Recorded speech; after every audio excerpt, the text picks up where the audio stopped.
Next collection అండి, విస్కాస్లో pure Paithani. అసలు శారీస్ అయితే అద్దిరిపోయాయి. Pure Paithani, so costly saris, pure Paithani. So viscose cloth కూడా విస్కాస్, అండ్ ఇందులో కలర్స్ కూడా ఉన్నాయి, చూపించేస్తాను. సో మంచి కలర్స్ ఉన్నాయండి, బాగా నచ్చింది నాకు. బట్ సింగిల్ సెట్టే దొరికింది, సింగిల్ సెట్. నేను ఎప్పటి నుంచో ట్రై చేస్తున్నానండి ఇవి. ఈ టైప్ పడికి దొరికే, కట్టుకుంటే అద్దిరిపోతాయి. Red colour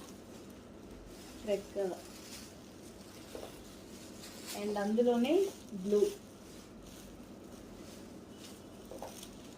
and yellow. Cloth అయితే ఆసమ్, టూ గుడ్ అండి, క్లాత్ చాలా బాగుంటుంది. Next colour, wow. So overall design ఇదే రన్ అవుతుందండి. ఒకసారి ఓపెన్ చేద్దాం. ఓవరాల్ డిజైన్ ఇదే రన్ అవుతుంది. సో ఈ విధంగా ఓవరాల్ డిజైన్. సో ఇది పళ్ళు.